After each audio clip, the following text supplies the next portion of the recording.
Indépendance totale. 7h, 10h sur Radio Courtoisie, ligne droite, Corentin Périni. Alors on est avec Baudouin Wittelman. Bonjour Baudouin. Bonjour Corentin, bonjour Louis, bonjour Adèle et bonjour Emmanuel. Bonjour Baudouin. Que je crois avoir aperçu. Oui. Et on est avec Arnaud aussi, j'ai oublié de saluer Arnaud. Et bonjour Arnaud, déjà parlé en off comme on dit. Voilà, c'est ça. Bah oui, mais il faut le dire à nos auditeurs. Alors Baudouin, vous avez bien dormi ce matin? Vous avez pu bénéficier de votre première grasse matinée de la semaine? Ouais, mais j'ai pas traîné parce que il faut pas lâcher le rythme. Il faut pas lâcher le rythme. Donc vous voulez nous parler de quoi aujourd'hui, Baudouin? Alors, je vous fais deviner le thème de ma chronique. Ça commence par mensonge, ça finit par d'État. Mensonge d'État, c'est aussi simple que ça. Quoi, Baudouin, à peine arrivé dans l'équipe de ligne droite, tu révèles déjà des mensonges d'État? Non, malheureusement, je ne vais rien révéler. Ce mensonge d'État est public et il est répété. Un mensonge d'État est une contre-vérité, une demi-vérité qui sert à l'État ou au gouvernement à tordre la réalité pour justifier sa politique. Exemple très simple. En mars 2020, devant la panique, les masques ne servent à rien, même moi je ne sais pas en utiliser un, disait Sibeth Ndiaye. Plus récemment, les supporters anglais sont responsables du chaos au Stade de France après la finale de Ligue des Champions. Et les récents entretiens d'Emmanuel Macron au Point en sont truffés. Mais le plus gros mensonge d'État qui se prépare, c'est celui de la version officielle des 2 mandats d'Emmanuel Macron. Tout d'abord, il faut pour lui faire oublier les dérives autoritaires et les fractures créées entre les Français lors du pass vaccinal, de la réforme des retraites, des gilets jaunes réprimés à coups de LBD, de l'immigration massive sans bornes, etc., etc. Et la dernière en date, en termes de scandale qui a éclaboussé son gouvernement, celui du fonds Marianne qui est déjà loin derrière nous. Les 4 prochaines années risquent d'être utilisées à une longue et poussive auto-justification de la politique d'Emmanuel Macron depuis 2017. Alors, récemment, et c'est ce matin que ça s'est passé, Emmanuel Macron va recevoir les partis d'opposition pendant 12 heures. Est-ce que Emmanuel Macron ne pourrait pas tout simplement ouvrir un référendum et demander l'avis au peuple? Que de temps et de salive gâchée dans cette nouvelle opération de communication. Il avait déjà reçu les partis lors de la réforme des retraites pour aucun résultat. Si Macron veut vraiment montrer qu'il cherche un peu d'unité nationale, qu'il applique, par exemple, ce que demandent donc les 2 principaux partis d'opposition, le RN et la France Insoumise et la NUPES, 2 référendums, un sur les retraites, l'autre sur l'immigration. Ça, c'est concret et Emmanuel Macron, pour une fois, ne pourra pas être jugé d'insincérité ou de faire un coup de com'. Il suffirait ainsi pour lui de lâcher prise pour une fois, de laisser directement les Français, de leur laisser le choix, quoi de plus reposant pour lui qui est si acharné à la tâche. Mais pour un président élu 2 fois par défaut, 2 fois par un heureux, mais très fatigué barrage républicain, on peut bien craindre que ces référendums ne soient des plébiscites anti- et on n'égratigne pas la superbe de Jupiter. Pourtant, Emmanuel Macron serait le premier président depuis Chirac à user de ce très bel outil de la Ve République. Je rappelle que cela fait 18 ans maintenant, une génération quasiment, que le peuple n'a pas été consulté par référendum. Il faut dire que le dernier référendum en 2005 avait été un camouflet pour l'établissement européiste qui voulait imposer la Constitution européenne. Donc depuis, le peuple français est privé de référendum, enfermé dans sa chambre, dans la logique piégeuse des partis politiques, astreint à des seconds tours pipés par un barrage antidémocratique ou encore par un scrutin législatif majoritaire parfaitement injuste. Alors, il n'y aura pas de référendum, il ne faut pas déconner, mais il faut une grande discussion. Macron y est accro. Parler. Grande gueule, petit bras. Et comme tous les progressistes, quand on ne sait pas quoi inventer, on rouvre le tiroir des mauvaises idées, confère les communistes avec l'égalité et la table rase de la Révolution française, ou plus récemment les antispécistes qui nous ont exhumé l'amour des bêtes et le droit des animaux de Rousseau. Et du coup, en septembre 2022, comme pour lancer l'apocalypse de la réforme des retraites, Emmanuel Macron avait recréé le Conseil national de la refondation, qui est d'ailleurs encore en cours et on va en parler. Alors, est-ce que vous vous rappelez du grand débat national après les Gilets jaunes? Au hasard, Louis Rigaudière, qu'avez-vous pensé du grand débat national? J'en étais sûr, un vrai complotiste. Alors, c'est la même chose. Des kits rédigés par des membres du gouvernement ou de la majorité, des thèmes quasi imposés, des concertations citoyennes encadrées par des ministres qui saisissent l'occasion pour prêcher la bonne parole technocrate et gestionnaire.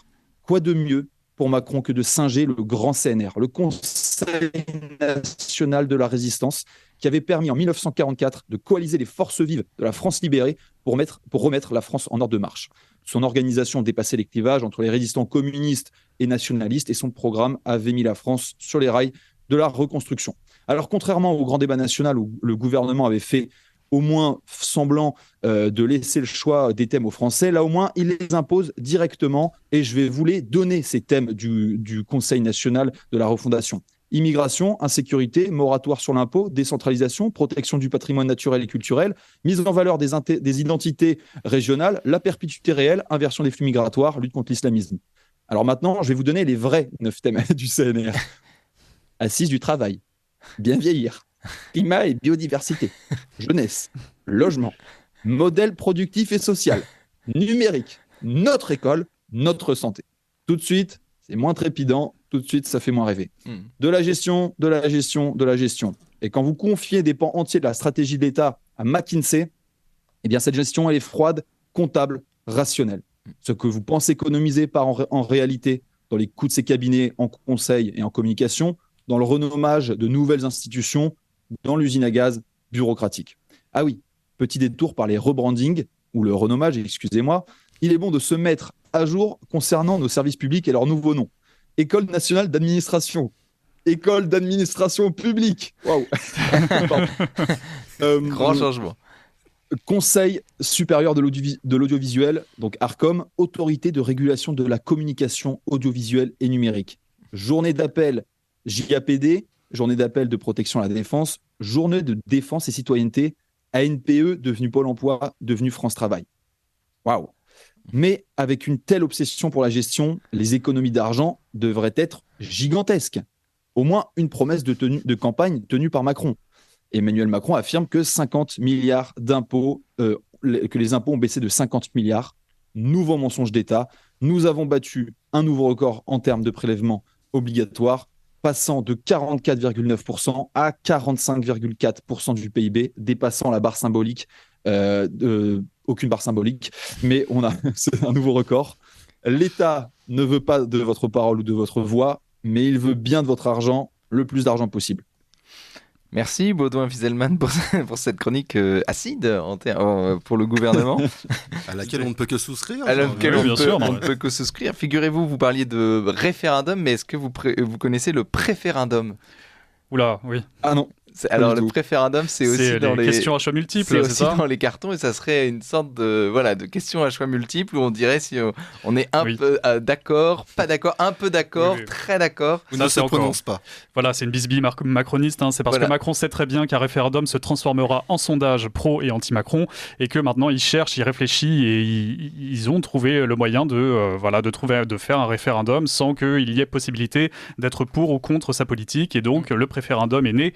Et forcément, ça risque d'être un peu ubuesque, assez compliqué et surtout très inutile. Surtout qu'il veut faire un référendum ou un préférendum sur une question où les gens disent « oui, on est d'accord avec vous ». C'est ça. Et ça, il va falloir la trouver et c'est pas facile. Ça dépend de la manière dont tu es posé la question. Ouais. Oui, et Baudouin évoquait l'immigration, l'immigration et la réforme des retraites. À gauche, la réforme des retraites, et à droite, l'immigration.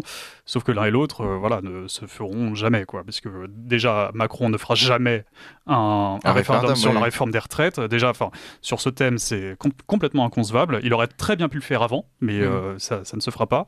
Et c'est un côté cynique, c'est-à-dire que c'est une communication, parce que Macron, on le présente depuis 1 an, 2 ans, surtout depuis sa réélection, comme quelqu'un qui finalement gouverne seul alors qu'il n'a pas une majorité à l'Assemblée nationale, et donc il est obligé de temps en temps, c'est un petit élément de com, il y aura un référendum, il y a le Conseil national de la refondation, puis après il y aura autre chose. C'est de la communication, tout change pour rien ne change, vous l'avez dit, notamment les noms, je les avais pas tous en tête, mais ce que vous avez dit, Baudouin Wieselman, oui.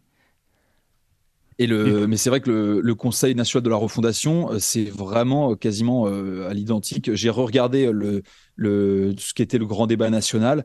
Ils ressortent du tiroir. Et d'ailleurs, mais Emmanuel Macron pourrait vraiment finir ses 2 mandats avec une image très différente s'il acceptait qu'il se prendrait des camouflets. Il mettrait son orgueil de côté. Il ferait ses 2 référendums. il passerait pour le président qui s'est amendé et qui a donné la parole aux Français, parce que bon, il y a deux grands thèmes, hein. Pouvoir d'achat et la réforme des retraites pourrait un peu passer par là pour que les Français s'expriment dessus, et l'immigration et la question culturelle qui recouvre la laïcité, etc. Il ferait 2 référendums là-dessus, ou même plusieurs.